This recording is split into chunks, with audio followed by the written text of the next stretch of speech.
ఇప్పుడే చెప్పండి, ఇక్కడే చెప్పండి. Come on let us discuss. 417 ఇందులో సీతారామ, పాలమూరు, కాళేశ్వరము, మిషన్ భగీరథ అన్ని కలిపి 417 అని నిండు అసెంబ్లీలో నేను చెప్పిన. నోర్లు మూసిండ్రు, తలలు వంచిండ్రు. ఇవాళ బయటకు వచ్చి పేపర్ టైగర్ల లెక్క బయట మాట్లాడుతుండ్రు. నేను మళ్ళీ సవాల్ విస్తున్నా, కమాన్ అసెంబ్లీ పెట్టండి.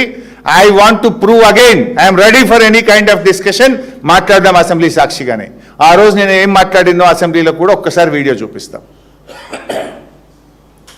బీఆర్ఎస్ ప్రభుత్వ 10 ఏళ్ల కాలంలో రాష్ట్ర ప్రభుత్వం కట్టే అప్పు మేము చేసింది కేవలం 4,17,000 కోట్లు మాత్రమే, including FRBM loan, Kaleshwaram loan, mission Bhagiratha loan, కార్పొరేషన్లు అప్పు తీసుకొని రాష్ట్ర ప్రభుత్వం కట్టేటి కూడా కలుపుకొని 4,17,000 మాత్రమే. దీని మీద ఎప్పుడు ఎక్కడ ఏ టీవీ డిబేట్కైనా, ఎక్కడ బహిరంగ చర్చకైనా, ప్రజల మధ్యనైనా, శాసనసభలోనైనా ఐఎమ్ రెడీ ఫర్ డిస్కషన్. అధ్యక్ష, ఈ విషయం అసెంబ్లీలో ఒకసారి చెప్పలే, 2 సార్లు చెప్పిన అసెంబ్లీలో. ఒకటేమో 19th డిసెంబర్ 2023 నాడు ఒకసారి అసెంబ్లీలో చెప్పిన, వైట్ పేపర్ మీద మాట్లాడేటప్పుడు ఇదే విషయం చెప్పిన. మళ్ళీ అసెంబ్లీలో ఈ డేట్ కూడా చెప్తున్నా, ఏ రోజు అసెంబ్లీలో మాట్లాడినో. 20th డిసెంబర్ 2024, 20 డిసెంబర్ 2024 నాడు ఈ అసెంబ్లీ సాక్షిగా ముఖ్యమంత్రి, ఉప ముఖ్యమంత్రి, క్యాబినెట్ అందరూ కూర్చున్నప్పుడు అసెంబ్లీలో చెప్పిన మాట. తలకాయలు వంచుకున్నారు తప్ప ఒక్కరు లేచి మాట్లాడలే ఆ రోజు. ఇలా బయట వచ్చి పేపర్ టైగర్ల లెక్క మాట్లాడుతున్నారు. మరి ఆ రోజు నేను చెప్పే ఫిగర్ తప్పైతే అప్పుడే మాట్లాడాలి కదా. మళ్ళా పెట్టండి అసెంబ్లీ, మాట్లాడదాం. నేనేం మీ బుక్ పట్టుకొని మాట్లాడుతున్నా కదా, నీ ఆధారంగానే మాట్లాడుతున్నా కదా. This is the white paper you presented in the assembly. This is not my story. ఇక అసలు వీళ్ళు మాట్లాడే దాంట్లో ఈ అప్పుల విషయంలో ఇంకోటి కూడా చెప్దాము. ఒక లెక్క ఉన్నదే వైట్ పేపర్లో ఎంత అప్పని చూపించిండ్రు, 6,17,000 ఎంతో చూపిండ్రు.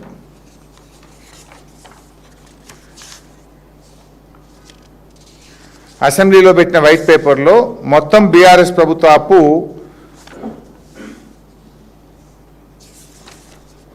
6,71,757 కోట్లని చూపించినారు.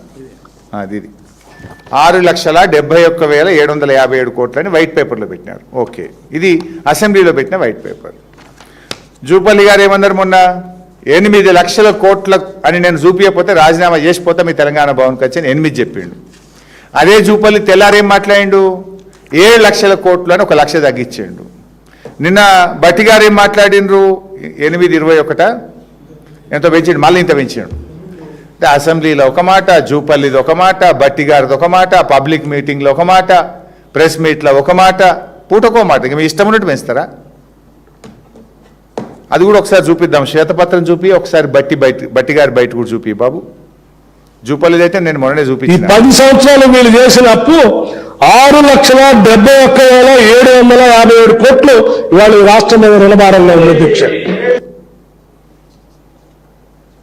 నిన్నేమంటున్నాడు, ఉందా 1,77,000 కోట్లు అప్పు చేస్తే 2,08,620 కోట్లు కట్టే. నేను అడిగింది పెట్టలేను, సరేలే ఓకే ఉండను, అది కూడా అవసరం, నెక్స్ట్ అడుగుతా. సరే నిన్నేం చెప్పిండో మీరే చూసింది కదా, అన్ని పేపర్లలో హెడ్డింగ్ కూడా పెట్టింది, 8,21,000 ఏదో చెప్పింది కదా. మొన్న 671 చెప్పిండు, నిన్న 820 చేసిండు. అంటే నీ ఇష్టం ఉన్నట్టు పెంచుతావా? ఇక 2 లక్షల కోట్లు పెంచేసినావు. అసెంబ్లీలో చెప్పింది నిజమని నమ్మాలా, నువ్వు పబ్లిక్ ఉపన్యాసం చేసింది నిజమని నమ్మాలా? అంటే ఇదంతా కూడా ఇవాళ మీ ప్రభుత్వం డిఫెన్స్లో పడ్డది. రైతులు మీ మీద తిరగబడుతున్నారు, విద్యార్థులు, నిరుద్యోగులు మీ మీద తిరగబడుతున్నారు. ఇవాళ మహిళలు తిరగబడే పరిస్థితి వచ్చింది. ఇవాళ స్కాములు పూటకోటి బయటకు వస్తుంటే డైవర్షన్ పాలిటిక్స్కు ప్రజల దృష్టి మరల్చడానికి ఈ రకమైనటువంటి డ్రామాలకు మీరు తెరలేపుతా ఉన్నారు. అసలు ఇంకోటి మీరు గమనించండి, వీళ్ళ అబద్ధాలు ఎంత స్పష్టంగా దొరికిపోతారంటే, ఇప్పుడు బట్టి గారు బయట ఉన్నారు, మళ్ళీ వినండి. బట్టి గారు ఎంత అప్పు చేసినామంటుండ్రు, కాంగ్రెస్ ప్రభుత్వం వచ్చినాక 1,72,000 కోట్లు అప్పు చేసినా అని ఇప్పుడు బట్టి గారు చెప్పింది కదా, మీరు విన్నారు. ముఖ్యమంత్రి అసెంబ్లీలో ఏమన్నాడంటే 3,40,000 కోట్లేమో అప్పు చేసినా అని ముఖ్యమంత్రి అంటాడు. ఇప్పుడు ముఖ్యమంత్రి మాట నమ్మాలనా, ఉప ముఖ్యమంత్రి నా మాట నమ్మాలనా? ఉప ముఖ్యమంత్రి ఏమో ఆర్థిక మంత్రి, ముఖ్యమంత్రి ఏమో is all and soul, is the head of the state. అసలు మీరు చేసిన అప్పు ఎంత? అంటే మిమ్మల్ని ఎట్లా నమ్మాలి? మీ అన్ని అబద్ధాలు చూడండి. వైట్ పేపర్లో ఒకటి, పబ్లిక్ మీటింగ్ అప్పు, బీఆర్ఎస్ చేసిన అప్పుల మీద మూడు రకాల 4 రకాల ఫిగర్లు చెప్తారు. మీ కాంగ్రెస్ ప్రభుత్వం 2.5 సంవత్సరాల్లో చేసిన అప్పు కూడా ఉప ముఖ్యమంత్రి ఏమన్నాడో, ముఖ్యమంత్రి ఏమన్నాడో ఒకసారి చూద్దాం.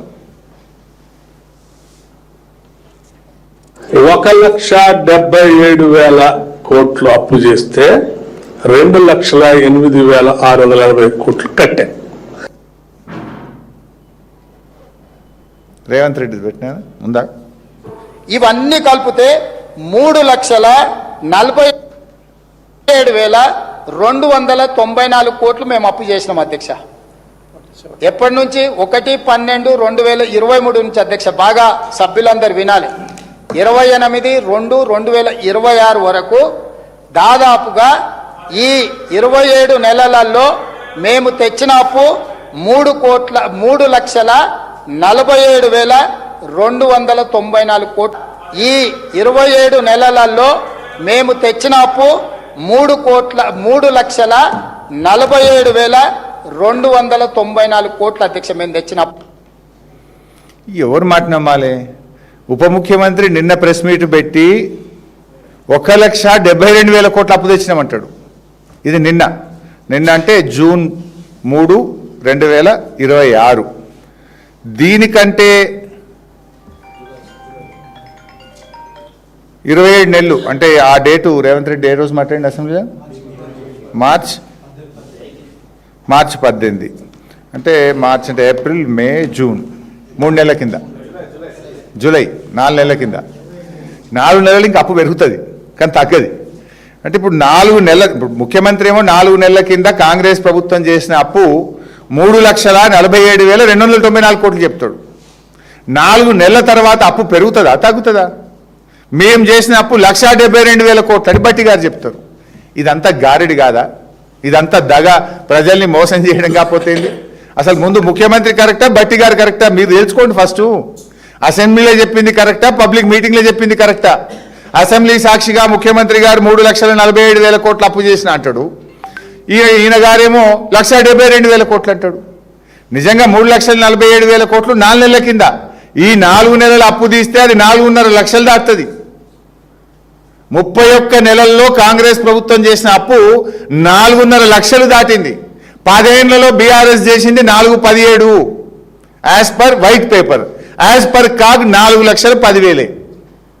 కానీ మీ అప్పు ముఖ్యమంత్రి ప్రకారం 3,47 4 నెలల కింద. 4 నెలలు కలిపితే 4.5 అవుతుంది మీది. 4,50,000 కోట్లు దాటింది మీ అప్పు. బట్టిగా నువ్వు కరెక్టా, మీ ముఖ్యమంత్రి గారు చెప్పింది కరెక్టా? అసెంబ్లీలో చెప్పింది కరెక్టా, బయట రోడ్ల మీరు చెప్పింది కరెక్టా? ఎందుకు ఈ అంకెల గారెడి? ఎందుకు ఈ ప్రజలతో మీరు ఈ తమాషాలు చేస్తూ ఉన్నారు? అంటే ఇప్పుడు ఎంత మారింది ముఖ్యమంత్రి గారికి? ఈయనకు దాదాపు 1,50,000 కోట్లు తక్కువ చేసేసిండు.